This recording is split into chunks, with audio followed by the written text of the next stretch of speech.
Good afternoon, everybody, and welcome back to RobMotive.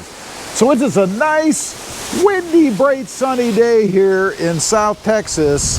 It's the perfect day to talk about the Banks cold air intake. Now, recently, I reinstalled the Banks cold air intake on the truck after testing out a different intake. Now, I wanted to give you my impressions because I think a lot of the time, you never know what you really have until you maybe try something else or go back to what you had before, right? So what this is the Banks Ram Air cold air intake. Couple of features to point out about it. Has a nice big ass filter down here to filter everything out. Also has a nice big flowing tube to feed air down below. And the quality of this unit, take a look at it. Everything is spot on. All of the plastic and everything that's on it, nicely done. No sharp, weird edges or pieces that stick off. Nothing strange like that. And a MAF airflow sensor slot down here right in the front so that you can easily insert the sensor and not have any check engine lights. One tip I do want to give that I always give whenever I'm talking about changing out anything electrical is make sure that you disconnect the negative terminal right here on the battery. Pretty simple to do, and it's an easy way to ensure that you're not going to have any check engine lights.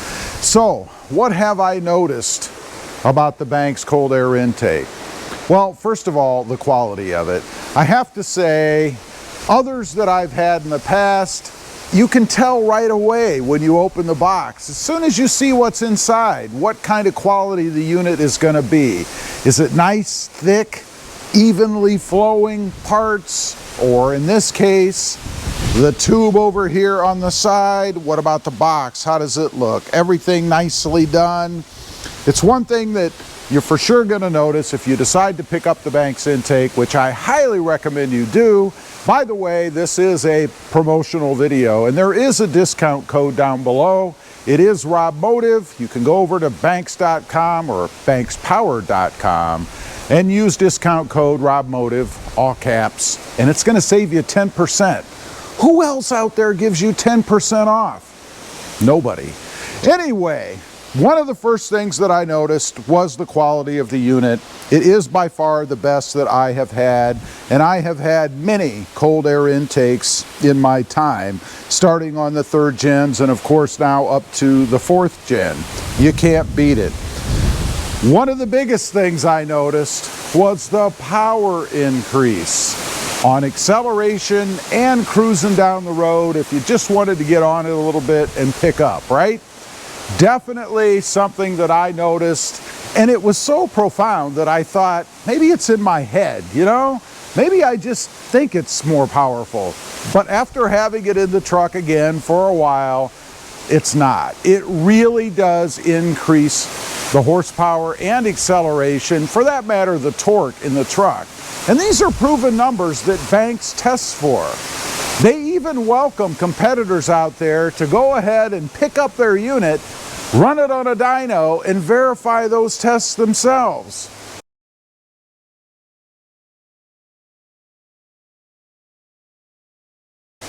You can't beat that, right? Now, let's talk about the installation. Installation on this thing, very, very simple to do. Briefly, there's a couple of little, I think there's 3 actually, little feet-like things that fit over some openings on the bottom of the intake. You simply transfer those from the truck or the old intake to this intake. There's a couple of push pins here you have to remove. Pretty simple to do. You reinstall them on the Banks cold air intake. And then of course, again, the mass airflow sensor. Make sure that you use the screws that Banks provides just to make sure that you get the proper fit and you don't have any issues. Of course, the tubing, another thing that I noticed, or I should say the couplings down here, notice that they're sort of ribbed a little bit. That gives it a little bit of wiggle room, right?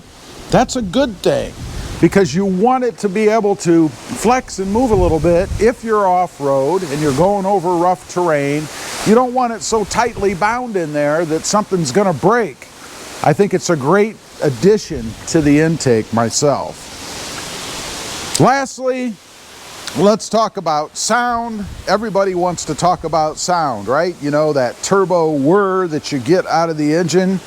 There's two things you can do, one or the other. On the side over here, and you might be able to see mine is open. This is for a snorkel if you happen to have one. If you don't, there is a cover that fits over that hole. I guess really to keep water or anything maybe that would come up from the fenders if you're driving in deep water or something. Personally, I wouldn't be doing that anyway, but that's to keep water from coming up and getting into the system, of course. The other benefit to it is you can leave it off, and if you leave it off, you're going to get more of that turbo whir, that turbo sound inside the cab. Of course, it kind of depends on what you like.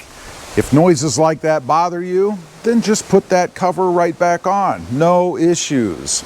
Anyway, I just wanted to give a bit of an update on it, kind of let you know why I guess I went to it and how it's doing for me. No issues, no check engine lights, simple install. And again, you can even save 10% with code RobMotive. You simply can't beat it. Leave a comment, let me know. If you've got the Banks cold air intake, what do you think of it? I'd be curious. Also, real quick, if you haven't before, smash that subscribe button or join up at the group if you happen to be watching this on the 4th generation Toyota Tacoma owners group. Thanks for watching. Stay safe out there. Bye.